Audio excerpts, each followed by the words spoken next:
नमस्कार स्टूडेंट्स, एक बार फिर से आपका सीसी ऑनलाइन एजुकेशन में हार्दिक स्वागत अभिनंदन है।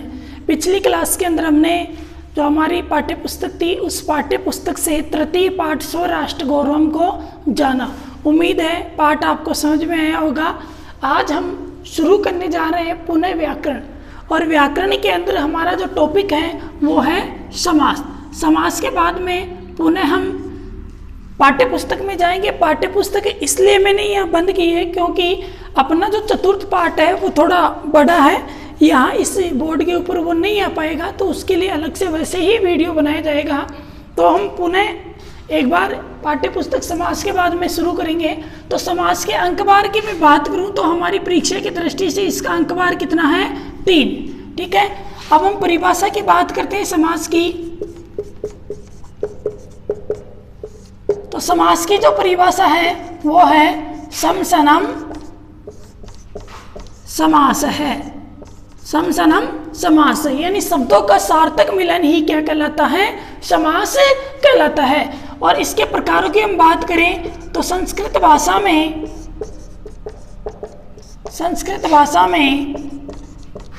समास मुख्यतः 5 प्रकार के होते हैं। संस्कृत भाषा में समास मुख्यतः कितने प्रकार के होंगे? 5 प्रकार के। समासः पंचधा। ठीक है, तो समास 5 प्रकार के कौन कौन से? पहला समास है केवली समास, दूसरा समास है अव्ययी भाव समास, तीसरे सिलेबस की हम बात करें, तीसरे समास की हम बात करें तो तीसरा समास है अपना तत्पुरुषी समास, चौथे के रूप में बहुव्रीहि समास, और 5वां समास है द्वंद्व समास। क्लियर है? कुल मिलाकर के हम ये कह सकते हैं कि संस्कृत भाषा में समास कितने प्रकार के हैं? 5 प्रकार के। केवल, अव्ययीभाव, तत्पुरुष, बहुव्रीहि और द्वंद्व। तत्पुरुष समास के भेदों की हम बात करें तो इसके भेद के रूप में जोड़ा गया कर्मधारयी समास, और फिर कर्मधारय के ही भेद के रूप में अगला समास जोड़ा गया द्विगु समास। ठीक है, तो कुल मिलाकर के समास कितने? 5। कौन कौन से? केवल, अव्ययीभाव, तत्पुरुष, बहुव्रीहि, द्वंद्व।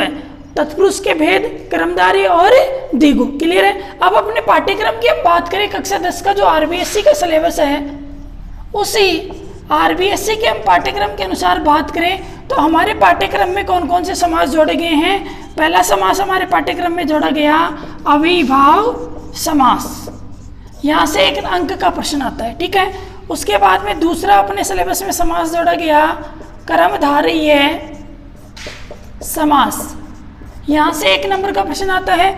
और तीसरा समास अपने जोड़ा गया द्वंद्व समास, 1 नंबर का प्रश्न यहाँ से आता है। कुल मिलाकर के हम कह सकते हैं कि हमारी एग्जाम में जो प्रश्न आएगा वो अव्ययीभाव, कर्मधारय और द्वंद्व समास यहाँ से आएगा। ठीक है, 3 नंबर ये तीनों समास हमको दिलाएंगे। बहुत सरल है, ज़्यादा कुछ नहीं है इनमें। स्क्रीनशॉट लें, परिभाषा, भेद आपको ये लिखने हैं। उसके बाद में अपने पाठ्यक्रम के ये समास है। पहला समास हम शुरू करने जा रहे हैं अव्ययीभाव समास।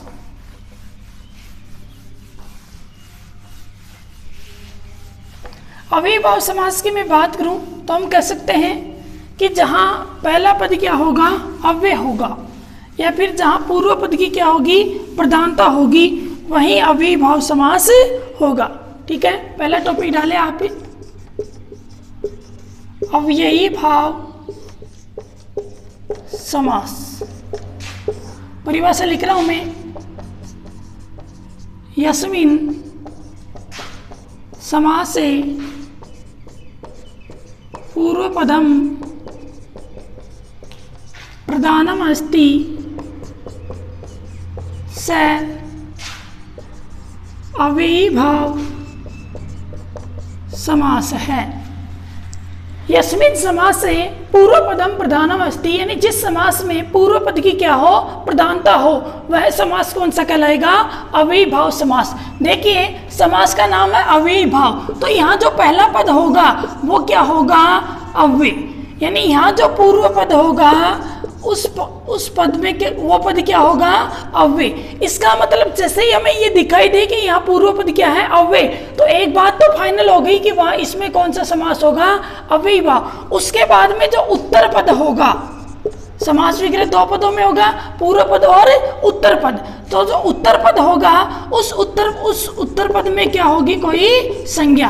तो जहां पर पहला पद क्या हो, अव्यय हो, और उत्तर पद क्या हो, कोई संज्ञा हो, वह समास कौन सा कहलाएगा, अव्ययी भाव समास। तो हिंदी में भी हम परिभाषा लिखते हैं, जिस पद में पूर्व पद क्या हो, पूर्व पद अव्यय हो तथा उत्तर पद कोई संज्ञा हो। जिस पद में पूर्व पद तो क्या हो, कोई अव्यय हो, और उत्तर पद क्या हो, कोई संज्ञा हो, वहां अव्ययी भाव समास होगा। कौन सा समास होगा, वहां अव्ययी भाव। हम ये कह सकते हैं कि जहां पहला पद तो क्या हो, अव्यय हो, और उत्तर पद क्या हो, कोई संज्ञा हो, वहां कौन सा समास होगा, अव्ययी भाव। दूसरी परिभाषा लिख सकते हैं, प्रायेण अव्ययी भाव समासे पूर्व पदम अव्ययम भवति। प्रायेण अव्ययी भाव समास है, यानी प्राय अव्ययी भाव समास में जो पूर्व पद है वो क्या होता है, अव्यय। यानी जो पूर्व पद होगा वो क्या होगा, अव्यय। और इसीलिए इस समास को क्या कहा गया, अव्ययी भाव समास। क्लियर है। यानी जहां पर भी आपको पहला पद क्या दिखाई दे, अव्यय दिखाई दे, समझ जाए यहाँ कौन सा समास है, अव्ययी भाव समास। और अपने पाठ्यक्रम के अव्ययों की हम बात करें तो अपने पाठ्यक्रम में पहला अव्यय जोड़ा अधि, उसके बाद में जोड़ा उपि, उसके बाद में जोड़ा कौन सा, अनु, उसके बाद में प्रति, उसके बाद में निर, और उसके बाद में है यथा। कुल मिलाकर के अपना जो प्रश्न आएगा वो यही से आएगा, या तो पद में अधि, उपि, अनु, प्रति, निर, यथा। यानी जहां पर भी जिस पद में भी आपको पहले या तो अधि दिखाई दे, या उप दिखाई दे, या अनु दिखाई दे, या प्रति दिखाई दे, या निर, या फिर यथा दिखाई दे, एक बात वहां फाइनल कर लेना कि इस पद में कौन सा समास है, अव्ययी भाव समास है। क्लियर है। एक एक को हम विस्तार से जानेंगे, स्क्रीनशॉट लें।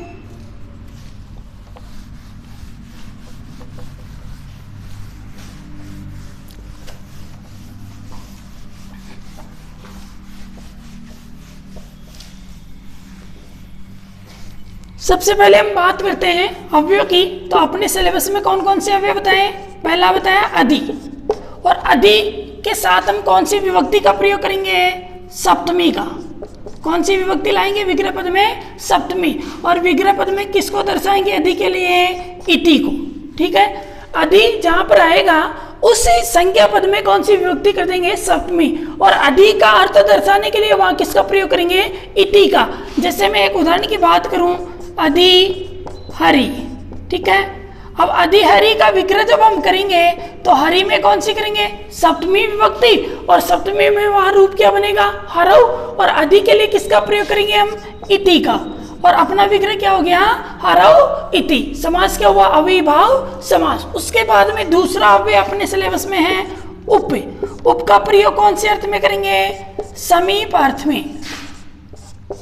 उप का प्रयोग कौन से अर्थ में, समीप अर्थ में। कौन सी विभक्ति के साथ ही, षष्ठी के साथ। यानी उप के साथ जो पद आएगा उस पद में हम कौन सी विभक्ति लाएंगे, षष्ठी। जैसे मैं बात करूं उपकृष्णम, उपकृष्णम, और अपकृष्णम आ गया ना। देखिए इससे पहले उप जुड़ा हुआ है, कृष्णम, अपकृष्णम में षष्ठी करोगे तो षष्ठी करते ही यहाँ विग्रह क्या हो जाएगा, कृष्णस्य। और उप के लिए किसका प्रयोग करेंगे, समीप का, तो कृष्णस्य समीपम। ठीक है। उसके बाद में है अपना अनु। अनु का प्रयोग जो है वो किया जाता है योग्यता या फिर पश्चात अर्थ में। वैसे योग्यता ही लिखेंगे लेकिन पश्चात भी लिख लेते हैं विग्रह की दृष्टि से। और यहां जो विभक्ति लाएंगे वो कौन सी लाएंगे?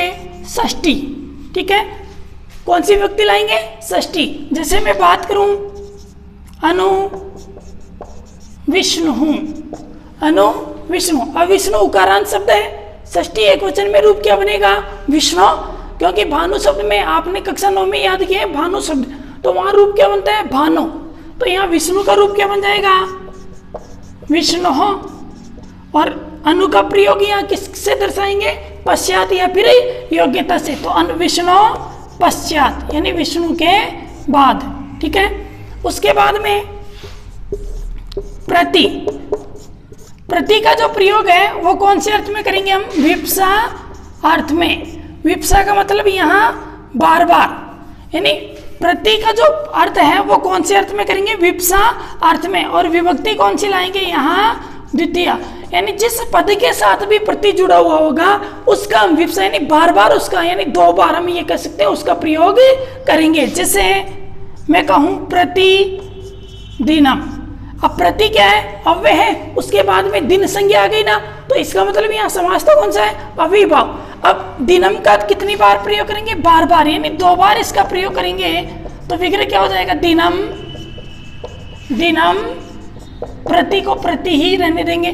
ठीक है, दिनम दिनम प्रति। ठीक है, उसके बाद में अगला है अपने निर। निर का जो प्रयोग है वो कौन से अर्थ में करेंगे हम? अभाव अर्थ में। निर का प्रयोग अभाव अर्थ में। और विभक्ति लाएंगे यहाँ कौन सी? षष्ठी विभक्ति। कौन सी विभक्ति लाएंगे? षष्ठी विभक्ति। जैसे मैं बात करूं निर्जनम, अब निर पहले क्या आ गया यहाँ? अव्यय। और जैसे ही पहले अव्यय आया तो इसका मतलब एक बात तो यहाँ पक्की है कि कौन सा समास है? अविभाव। और जैसे ही यहाँ निर आया तो निर का प्रयोग कौन से अर्थ में दर्शाएंगे? अभाव अर्थ में। और कौन सी विभक्ति के साथ? षष्ठी के साथ। तो जन है ना, तो षष्ठी में जाएंगे तो क्या हो जाएगा? जनानाम, जनानाम अभाव है, जनानाम अभाव है। उसके बाद में अपने सिलेबस में एक बचा यथा। यथा का प्रयोग करेंगे पदार्थानति वृत्ति, पदार्थानति वृत्ति, या फिर हम कह सकते हैं संक्षिप्त में अनतिकर्म अर्थ में। यह सही रहेगा आपकी दृष्टि से। अनतिकर्म अर्थ में इसका प्रयोग करेंगे, यानी अनुसार, पदार्थों के अनुसार। तो जैसे यहाँ विभक्ति कौन सी लाएंगे? द्वितीय। विभक्ति कौन सी लाएंगे? द्वितीय। जैसे मैं बात करूं यथा शक्ति, यथा शक्ति। अब विग्रह करोगे तो विग्रह करोगे तो शक्ति में द्वितीय करो, क्या बनेगा? शक्ति। और पदार्थानति वृत्ति। ठीक है, या फिर अंतिकर में जोड़ दो, ऐसा का ऐसा, क्या बन जाएगा? शक्ति में अनतिकर्मे, यानी शक्ति के अनुसार। ठीक है, संस्कृत में ही आपको विग्रह लिखना है और अविभाव समास बताना है। ठीक है, आप स्क्रीनशॉट लें। उसके बाद में एक एक को हम विस्तार से जानेंगे। ले लिया? देखिए, अविभाव समास की परिभाषा की बात करूं तो पूर्व पद जहां क्या हो? अव्यय हो, और उत्तर पद क्या हो? संज्ञा, वहां अविभाव समास। अपने सिलेबस में जोड़ रखा है अधि, उप, अनु, प्रति, निर और यथा। इनको आपको ध्यान रखना है। किसी भी पद के पहले यदि ये जुड़े हुए हो तो एक बात वहां पक्की कर लेना कि कौन सा समास है? अविभाव। विग्रह कैसे करेंगे? जैसे यहाँ आपको बताया गया है, अधि का प्रयोग सप्तमी के साथ इति अर्थ में, और उप का प्रयोग समीप अर्थ में षष्ठी के साथ, अनु का प्रयोग योग्यता या फिर पश्चात अर्थ में षष्ठी के साथ, प्रति का प्रयोग विप्सा अर्थ में, विप्सा यानी बार बार। ठीक है, और निर का प्रयोग अभाव अर्थ में षष्ठी के साथ, यथा का प्रयोग अनतिकर्म में या फिर पदार्थानति वृत्ति अर्थ में कौन सी विभक्ति के साथ? द्वितीय के साथ करेंगे। ठीक है, स्क्रीनशॉट लें। एक एक के हम उदाहरण देखते हैं। ले लिया? उसके बाद में हम एक एक ही अव्यय के उदाहरणों की बात करते हैं। तो सबसे पहला अपना अव्यय आता है अधि।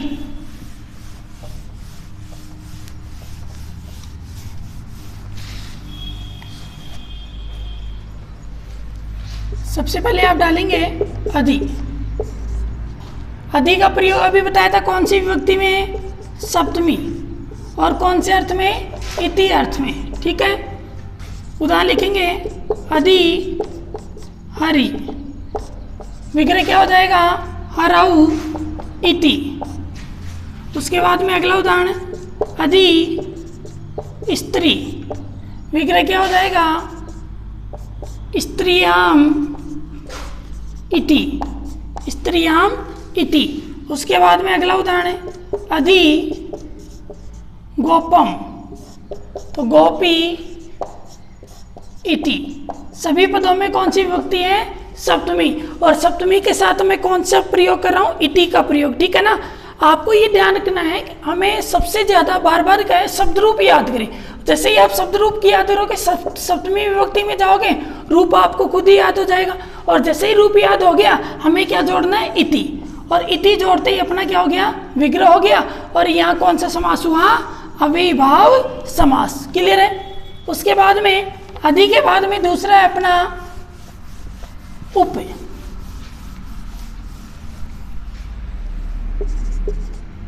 उप का प्रयोग कौन से अर्थ में करें हम, समीप अर्थ में। और विभक्ति कौन सी लाएंगे उप के साथ, षष्ठी विभक्ति। जैसे मैं बात करूं उदाहरणों की, तो उप कृष्णम, विग्रह क्या हो जाएगा, षष्ठी करो, कृष्ण से समीपम। दूसरे उदाहरण की बात करूं, उप यमुनम, उप यमुनम, तो विग्रह क्या हो जाएगा, यमुनायाः, षष्ठी हो गई ना। यमुना आकारांत शब्द है, स्त्रीलिंग शब्द है, तो षष्ठी में यमुनाया बालिकाएं बनता है, वहां यमुनाया समीपम, यमुना के समीप। अगला उदाहरण देखें, उपी नदी, विग्रह बनाओ, षष्ठी में जाओगे, नदी शब्द में क्या बनेगा, नद्यः, समीप अर्थ में दर्शा देंगे, नद्यः समीपम। उपी ग्रामम बनाओ, ग्रामस्य समीपम। उपी गंगम, उपगंगम, गंगा आकारांत स्त्रीलिंग शब्द है, आकारांत स्त्रीलिंग शब्द है, तो रूप विग्रह क्या बन जाएगा, गंगायाः समीपम। उपी मोहनम, विग्रह क्या बनेगा, मोहनस्य समीपम, मोहनस्य समीपम। उपी रामम, विग्रह क्या बनेगा, रामस्य समीपम। यानी उप का प्रयोग जो है वो हम समीप अर्थ में करेंगे षष्ठी विभक्ति के साथ। क्लियर है। आपको केवल इतना ध्यान रखना है कि हम विग्रह पद में कौन सी विभक्ति लानी है, षष्ठी लानी है, और समीप अर्थ में इसका प्रयोग करेंगे। स्क्रीनशॉट ले लिया होगा। उसके बाद में अगला है अपना अनु। अनु का प्रयोग कौन से अर्थ में बताया था, योग्यता या फिर पश्चात अर्थ में। ठीक है, विभक्ति कौन सी लाओगे, षष्ठी। अनु या तो इसको दर्शाएंगे योग्यता में या फिर पश्चात में, और विभक्ति लाएंगे कौन सी, यहाँ षष्ठी। जैसे मैं बात करूं अनु विष्णु, तो विग्रह क्या हो जाएगा, विष्णु पश्चात, विष्णु पश्चात। दूसरा उदाहरण देखिए हम, अनु रूपम। अब ये रूप तो किसी की योग्यता हो गई ना, तो योग्यता अर्थ में इसको दर्शा देंगे, तो रूपस्य योग्यम, रूपस्य योग्यम। अनु गुरुहु, तो विग्रह क्या हो जाएगा, गुरोः पश्चात, गुरो पश्चात।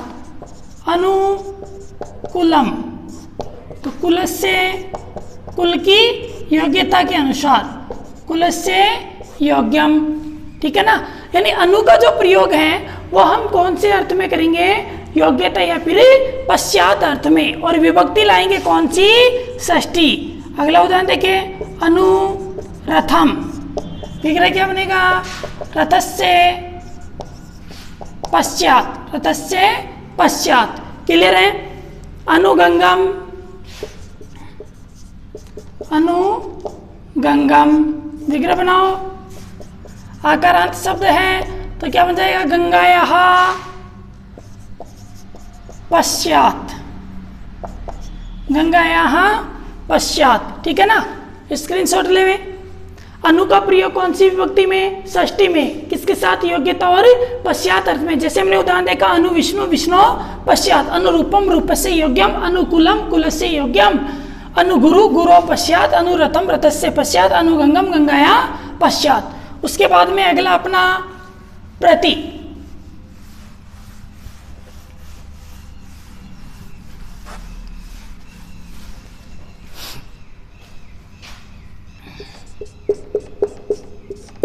प्रति का प्रयोग कौन से अर्थ में बताया था, विप्सा अर्थ में। और प्रति के साथ विभक्ति लाएंगे कौन सी, द्वितीया। जैसे उदाहरण की मैं बात करूं, प्रति दिनम, विग्रह क्या हो जाएगा, दिनम,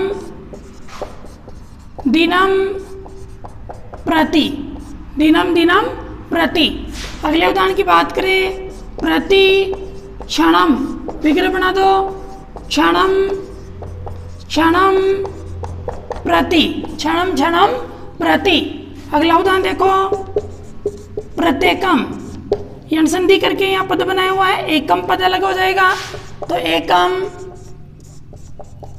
एकम प्रति, एकम एकम प्रति।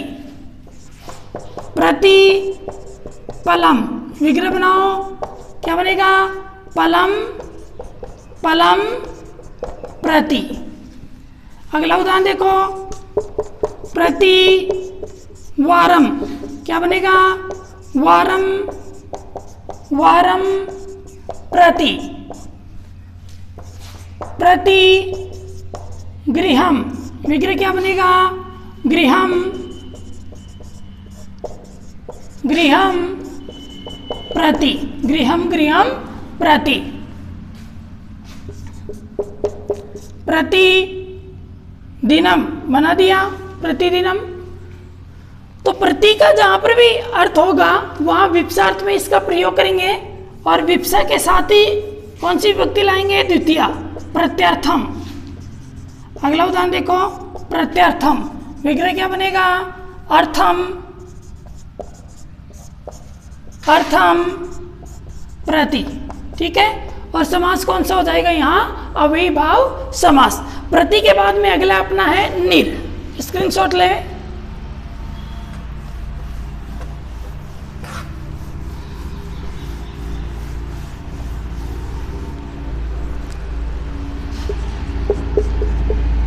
निर का प्रयोग कौन से अर्थ में बताया है, अभाव अर्थ में। कौन सी विभक्ति के साथ ही, षष्ठी के साथ, ठीक है। जैसे मैं बात करूं, निर्जनम, विग्रह क्या हो जाएगा, जनानाम अभाव है। निर्जनम का विग्रह क्या होगा, जनानाम अभाव है। अगला उदाहरण देखो, निर्मक्षिकाम, विग्रह क्या हो जाएगा, मक्षिकाणाम अभाव है, मक्षिकाणाम अभाव है। अगला उदाहरण देखो, निर्जलम, तो विग्रह क्या होगा, जलस्य अभाव है, जलस्य अभाव है। अगला उदाहरण देखो, निर्धनम, विग्रह क्या बन जाएगा, धनस्य अभाव है। किसका अभाव है, धन का अभाव है। अगला उदाहरण देखो, निर्बलम, तो विग्रह क्या हो जाएगा, बलस्य अभाव है। किसका अभाव है, बल का अभाव है। तो निर का प्रयोग जहां पर भी करेंगे वहां अभाव अर्थ में इसको दर्शाएंगे, और विभक्ति कौन सी लाएंगे, षष्ठी विभक्ति। क्लियर है। उसके बाद में अगला है अपना यथा। यथा का प्रयोग अनतिकर में, पदार्थानतिवर्ती अर्थ में लिखेंगे आप यथा, ठीक है। जैसे उदाहरणों की मैं बात करूं, यथा शक्ति, ठीक है, विग्रह बना दो। यथा शक्ति का विग्रह बनाए तो विग्रह क्या बनेगा, शक्तिम अनति क्रम में, शक्तिम अनतिक्रमे यथा कालम, विग्रह क्या बनेगा? कालम अनतिक्रमे, कालम अनतिक्रमे यानी काल के अनुसार। यथेच्छम, इच्छाम अलग हो जाएगा ना, तो इच्छाम अनतिक्रमे, इच्छा के अनुसार। यथा विधि, तो विग्रह क्या बन जाएगा? विधि अनतिक्रमे, विधि अनतिक्रमे। यथा मतिः, विग्रह क्या बनेगा? मतिम, द्वितीय कर रहे हैं सभी में, मतिम अनतिक्रमे। अगला उदाहरण देखें, यथा पतिः, तो पतिम अनतिक्रमे यानी पति के अनुसार। तो यथा का प्रयोग करेंगे हम अनतिक्रमे अर्थ में, और अनतिक्रमे का मतलब यहाँ कौन सी विभक्ति लाएंगे? द्वितीय विभक्ति। ठीक है, अब देखिए कुछ ऐसे उदाहरण भी है, जो अन्य उदाहरण भी जो हमारा सिलेबस है उसके अलावा भी आ जाते हैं। तो वो अपने कारक में हमने पढ़ा था, एक हिस्सा है अवे पढ़ा था ना, तो सह के साथ कौन सी विभक्ति लाएंगे? तृतीया। सह के साथ कौन सी लाएंगे? तृतीया। तो उसके कुछ उदाहरण भी हम देख लेते हैं जो इंपॉर्टेंट है। सचक्रम, सचक्रम में तृतीया करोगे सह के साथ में, तो विग्रह क्या बन जाएगा? चक्रेण, सह को सहितम में दर्शा देंगे, चक्रेण सहितम। ठीक है, उसके बाद में सह पुस्तकम, तो विग्रह क्या बनेगा? पुस्तकेन सहितम, पुस्तकेन सहितम। अगला उदाहरण देखो, सह चित्रम, सह चित्रम, विग्रह क्या बनेगा? चित्रेण सहितम। तो सह का जहां पर प्रयोग होगा वहां सहितम से उसको दर्शाएंगे और कौन सी विभक्ति लाएंगे? तृतीया। ठीक है, सपरिवारम, विग्रह क्या हो जाएगा? परिवारेण सहितम। ठीक है, समलम, विग्रह क्या हो जाएगा? मलेन सहितम। ठीक है, ये अपना अव्ययीभाव समास था। अब अव्ययीभाव समास के अंदर एक नियम हम पढ़ेंगे, नदी विश्चय। नदी विश्चय को मैं वैसे ही समझा देता हूं, वैसे सिलेबस में यहां से प्रश्न नहीं आता है। तो नदी विश्चय देखो क्या कहता है कि नदीवाची शब्दों के पहले क्या हो? कोई भी संख्या हो, और संख्या के साथ क्या हो? नदीवाची। नदीवाची शब्दों के पहले क्या हो? संख्या हो। तो संख्या पूर्व द्विगु, ये कहते हैं कि वहां द्विगु समास होता है। लेकिन नदी विश्चय ये समास, ये उदाहरण है, ये जो नियम है वो ऐसे कहता है कि यदि नदीवाची पदों के पहले क्या है? कोई संख्या है, तो वहां पर द्विगु समास न होकर के कौन सा समास हो जाएगा? अव्ययीभाव समास। यानी नदीवाची शब्दों के पहले यदि कोई भी संख्यावाची शब्द है तो वहां द्विगु समास का निषेध होकर के कौन सा समास हो जाएगा? अव्ययीभाव समास हो जाएगा। कौन से अर्थ में? समाहार अर्थ में। जैसे मैं बात करूं द्वियमुनम, द्वियमुनम। अब देखिए द्विगु होना चाहिए था ना, संख्यावाची पद है, लेकिन नदी विश्चय यमुना आ गया ना यहाँ, तो नदी विश्चय ने ये कहा कि जैसे ही यहाँ नदीवाची पद आ गया उससे पहले संख्या हो, कोई दिक्कत नहीं है, तो वहां कौन सा समास करूंगा मैं? अव्ययीभाव समास। कौन से अर्थ में? समाहार अर्थ में। तो विग्रह कर देंगे हम, यमुनायाः, सॉरी द्वयोः